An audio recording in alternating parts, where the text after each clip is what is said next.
Bismillah, Assalamualaikum warahmatullahi wabarakatuh. Di sini kita akan mulai perkuliahan di pertemuan 7 Hukum Mobile 2 ya.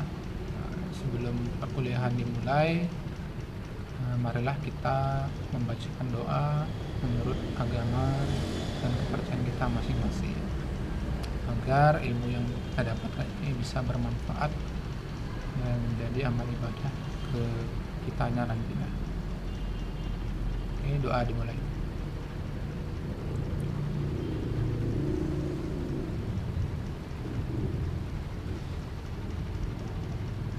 Doa selesai.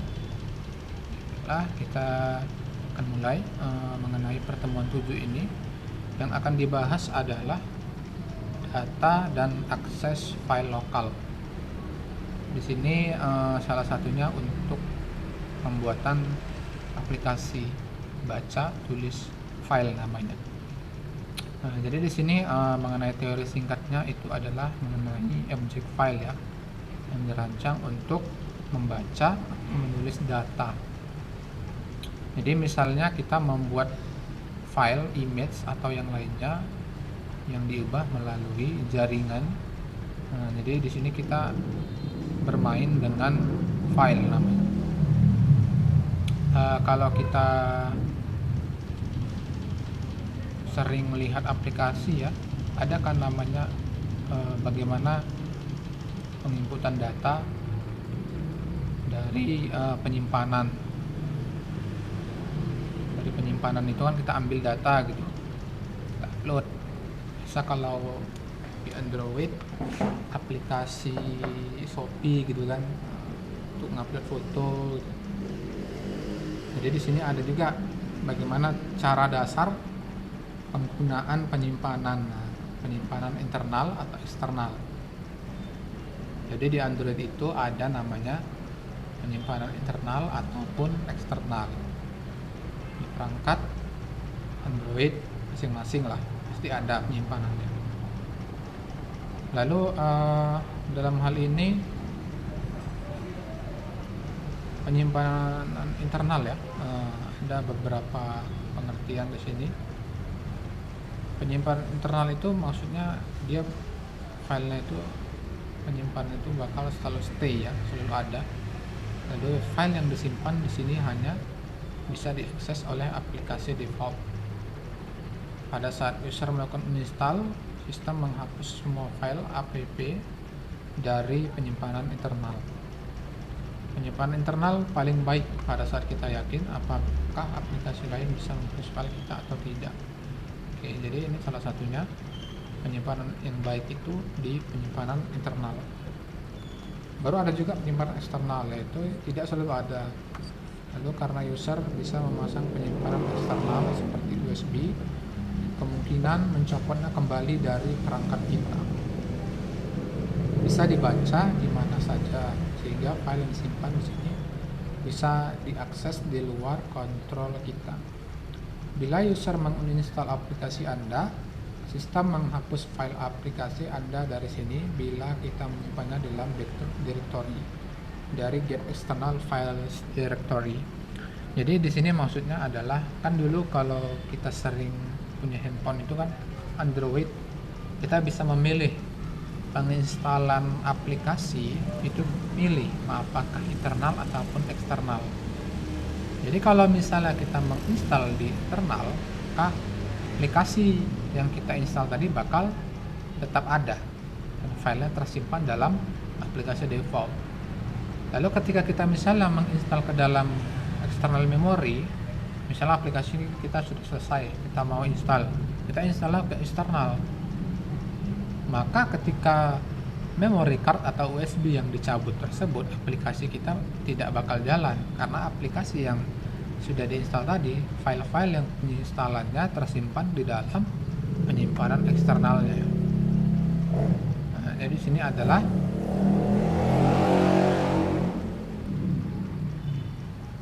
proses-proses untuk mendapatkan izin untuk penyimpanan eksternal. Ini kita dapat lihat. Selanjutnya adalah mendapatkan izinnya. Jadi dalam Android itu kita kalau mau akses eksternal ataupun internal, storage kita, itu kita harus mempunyai izin terlebih dahulu. Jadi di Android Studio-nya ada juga kode izin di manifest itu namanya. Kita akan mengajukan izin write external storage di dalam manifest file. Jadi kodenya seperti ini, tinggal masukkan saja us permission android name android.permission write external storage. Nah, di sini kita akan membaca external storage. Lalu saat ini semua aplikasi mempunyai kemampuan untuk membaca penyimpanan eksternal tanpa sebuah izin khusus. Namun hal ini akan berubah di masa mendatang bila aplikasi ingin membaca penyimpanan eksternal tapi tidak menulisnya, maka kita harus mendeklarasikan izin RAID. Nah, namanya juga ada penambahan RAID eksternal untuk memastikan aplikasi Anda terus bekerja seperti yang diharapkan. Kita harus mendeklarasikan izin tersebut sebelum perubahan itu berpengaruh. Nah, di sini kita harus juga menggunakan yang RAID, baca, write, dan read. Lalu bila aplikasi kita menggunakan izin write external storage, maka secara implisit dia sudah mendapatkan izin untuk membaca penyimpanan eksternal juga. Maka kita tidak perlu izin untuk menyimpan file di dalam penyimpanan internal. Aplikasi kita akan selalu mempunyai izin untuk membaca dan menulis file di dalam direktori penyimpanan internal sendiri. Oke, itu tadi yang eksternal. Selanjutnya adalah penyimpanan di internal. Di sini kita dapat lihat bagaimana penyimpanan sebuah file di penyimpanan internal. Anda bisa menggunakan direktori yang sesuai dengan sebuah file yang memanggil salah satu dari suatu metode di bawah ini ya. Ini adalah contoh metode yang pemanggilan filenya ya. Get files dir itu untuk mengembalikan sebuah file yang mempresentasikan sebuah direktori internal untuk aplikasi kita. Itu adalah get chats, yaitu mengembalikan sebuah file yang mempresentasikan direktori internal untuk file chats sementara. Nah, itu chats itu maksudnya adalah file sementara yang dipastikan untuk menghapus setiap file begitu tidak lagi digunakan. Dan implementasi batasan ukuran itu biasanya 1 MB. Lalu bila sistem mulai berjalan lambat di penyimpanan, sistem akan menghapus file chats kita tanpa pemberitahuan terlebih dahulu. Jadi setiap aplikasi yang kalian jalankan itu pasti mempunyai chats namanya, file chats. Jadi file sistem operasi yang aplikasi yang kalian jalankan itu ada namanya chats, maka batasannya itu biasa 1 MB. Ketika penyimpanannya itu sudah melebihi dari 1 MB, maka sistem akan menghapus secara otomatis chats kita. Oke. Jadi di sini ada beberapa contoh untuk penggunaan satu metode yang menspesifikasikan direktori penyimpanan internal. Nah, di sini ada contoh metodenya. Nanti kita ada contoh ke codingnya. Lalu kita di sini ada alternatifnya. Kita bisa memanggil open file output untuk mendapatkan file output stream yang menuliskan ke sebuah file di dalam direktori internal kita. Nah, ini namanya file output stream. Ini metode output stream namanya. Lalu nah inilah proses kode untuk membaca filenya. Open file output file name. Nah, di sini kita akan membaca file nantinya. Mencari file. Lalu bila kita ingin meletakkan beberapa file, kita harus menggunakan create temp file. Misalnya, metode berikut mengekstrak nama file dari sebuah URL dan membuat sebuah file dengan nama yang ada di dalam direktori chats internal aplikasi kita. Nah, di sini kita bisa juga membuat get temp file, di mana kita dapat memilih file yang meletakkan beberapa file dalam penyimpanan. Lalu menyimpan file pada penyimpanan eksternal. Nah, di sini ada cara bagaimana penyimpanan eksternal. Di internal sekarang ke eksternal. Itu kita ke dalam eksternal itu biasanya memori gitu, USB atau hard disk.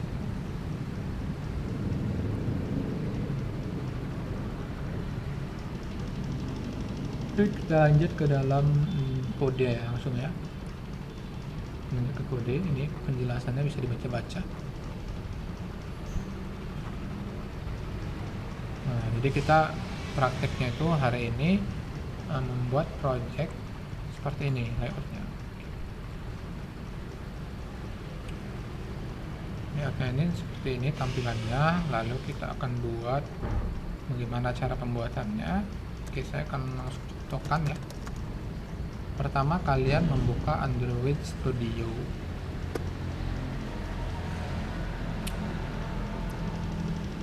Nampak ya?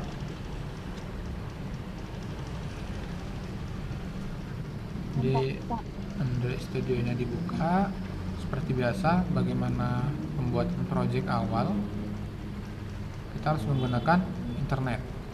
Internetnya spot ayah pun bisa, karena ini ringan ya, yang versi ini. Saya akan mencontohkan langsung ya, bagaimana cara pembuatan sistem aplikasi baca tulis file namanya. Oke, kita akan buat project baru dengan nama new project, project 7, contoh ya. Next.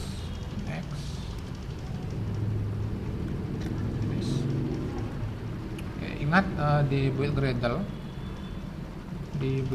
dan build Gradle module dan build Gradle project.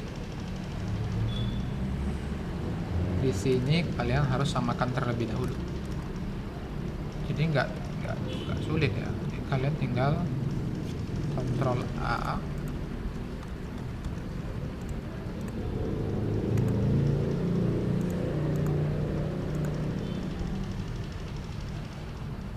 Oke, masih loading. Dan di build Gradle project, Ctrl A, Ctrl C, Ctrl V. Kita buka, ini masih error kan. Nah, kita buka Gradle nya, build Gradle lah. Enable to start the development process.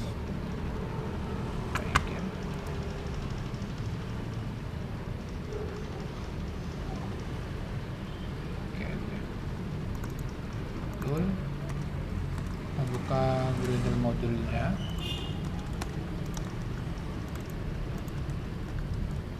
Kita buka yang project.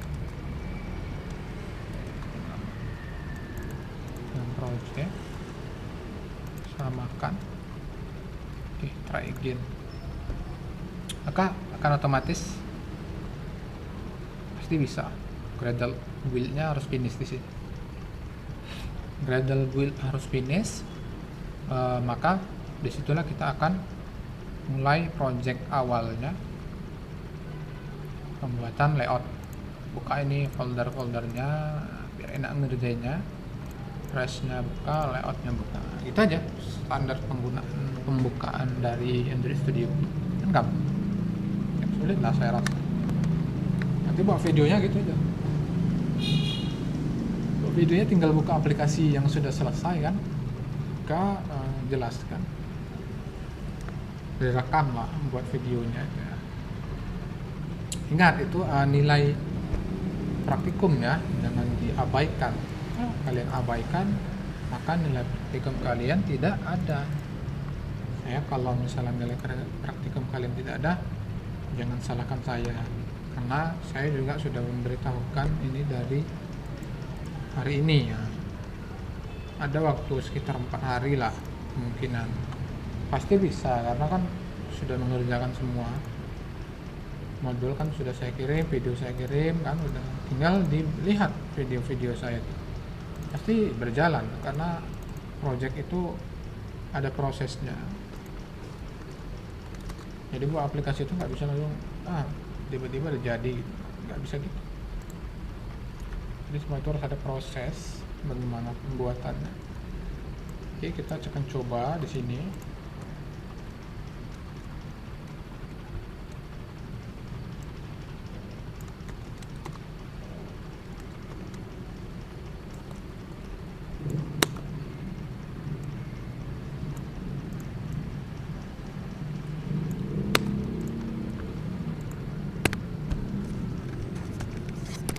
sementara dihapus saja, sesuaikan.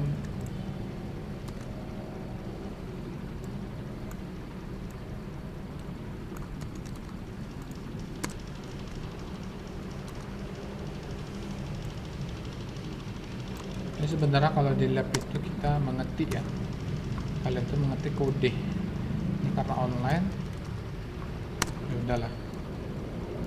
Nanti di pertemuan 8 kalau kita sudah masuk, ini diketik ya, di lab biasa. Oke, biar cepat ya. Ini videonya juga nggak bisa lama-lama nih. Jadi ini aja tampilan projectnya. Nah, di sini ada nama telepon, input nomor telepon, baru data telepon. Oke, di sini kita akan lanjut ke kode Java. Ini gampang ya. Ini buat project package-nya dulu. Nah, yang nggak dipakai itu hapus saja. Dilihat, perhatikan tadi ya, itu dihapus. Lalu kita masuk ke dalam ini, data input stream dan output stream.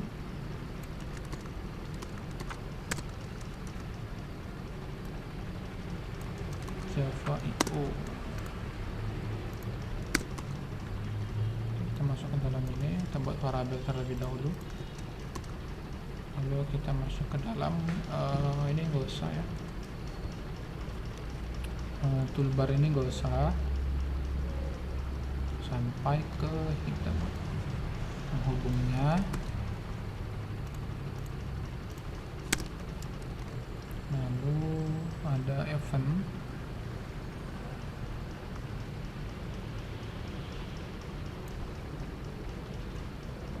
kita tombol input ya.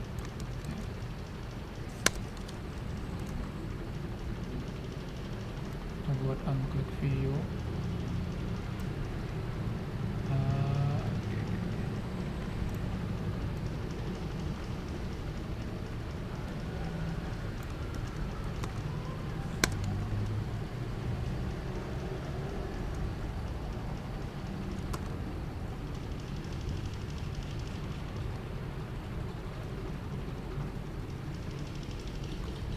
Lalu masuk ke public void salin data.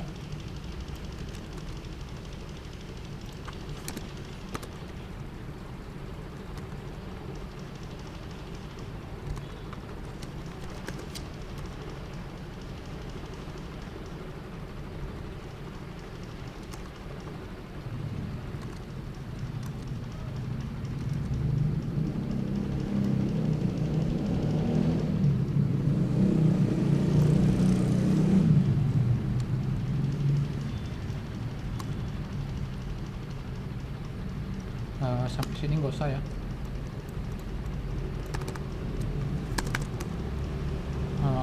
Create set menu nggak usah, ini nggak usah. Oke, saya rasa itu aja.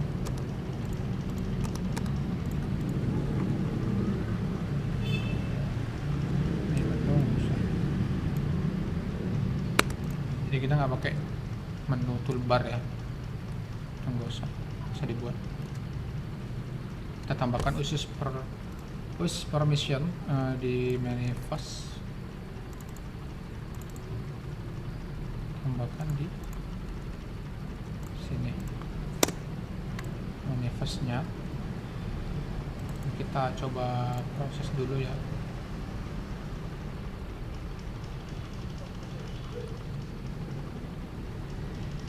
Oke, pastikan dulu.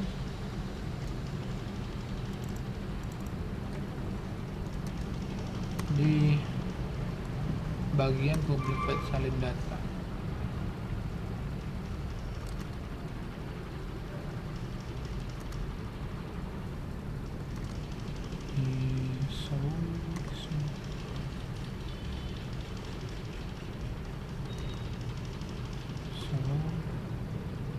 tampilkan data. Oh,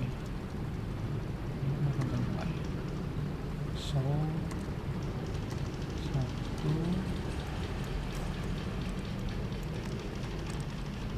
tampilkan data, lalu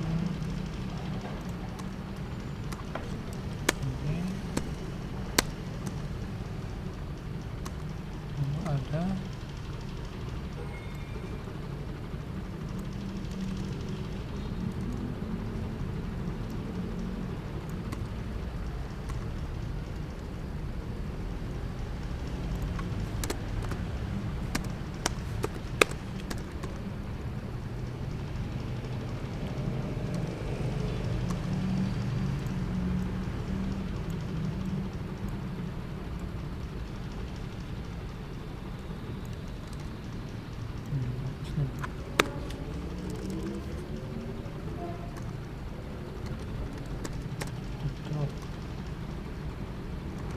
tampilkan data.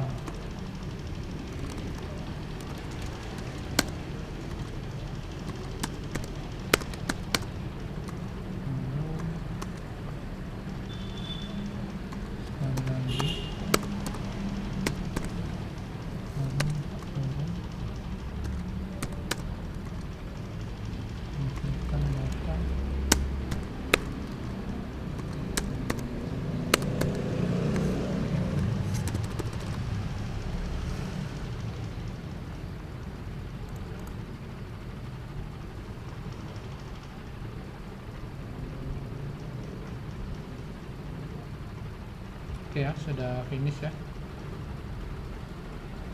Ini sudah berhasil. Oke, kita akan jalankan. Jadi gini aja untuk praktikum di pertemuan 7 ini, simpel aja seperti ini. Saya rasa gampang ya. Jadi nanti dibuat laporannya, dibuat laporan ke dalam laporan praktikum ya. Videonya lah, jelaskan bagaimana pembuatannya, videonya, hasilnya bagaimana dijalankan. Jadi saya nggak mau terima alasan, Pak, laptop saya nggak ada. Nah, jadi kita dari pertemuan 7 sampai pertemuan 1 sampai 7 loh. Kalau saya menerima alasan, Pak, laptop saya nggak ada, ngelek kali, Pak, saya nggak bakal terima alasan itu, karena memang saya sudah mengingatkan bahwasannya kita kalau di Android ini standar penggunaan laptop itu Core i3 RAM 4 dari awal kita dulu ya, di semester 1 sudah saya beritahu yang kemarin kita pernah masuk kan. Dia alasan, Pak, saya nggak punya laptop, saya nggak bisa ngerjain tugas, saya nggak mau tahu itu. Kalau misalnya kalian alasan itu, kalian usaha sendiri ya, entah minjam laptop, mengerjakannya sama kawan-kawan, menyelesaikannya, buat videonya. Jadi saya nggak bakal terima alasan, Pak, saya nggak punya laptop, RAM saya kecil, jadi nggak siap videonya. Saya nggak bakal terima itu. Jadi saya maunya nanti di tanggal 14 siapa saja yang upload menyelesaikan video, itulah yang saya nilai, itulah yang dapat nilai tugas kuis dan nilai tes praktikum. Ingat, 3 nilai yang bakal kalian dapatkan. Jadi kalau misalnya kalian nggak ngerjakan, maka 3 nilai ini kosong. Jadi jangan diabaikan ya. Saya nggak tahu lah, pokoknya saya nggak mau bagian itulah. Itu kalian sendirilah yang mengusahakan bagaimana kalian tuh bisa mendapatkan laptop, bisa mempunyai RAM yang agak lebih, biar bisa mengerjakannya lah. Jadi nanti banyak mahasiswa yang alasannya seperti itu, saya nggak bakal terima.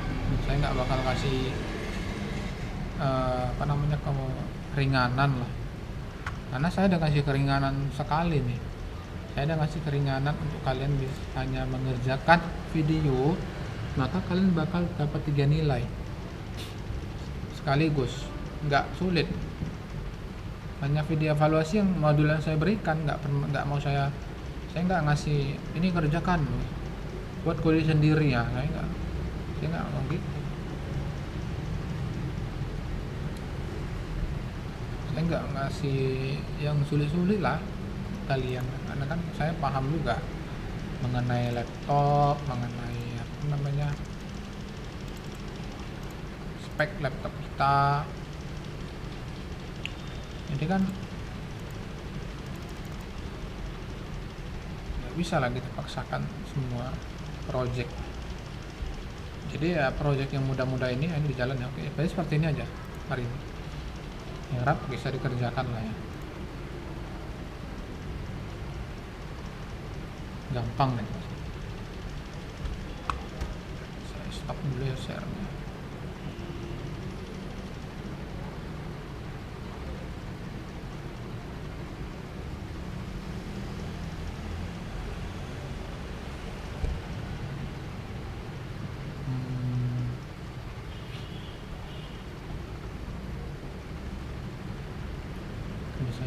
Saya aja yang Core i5 ngelek sekali ya.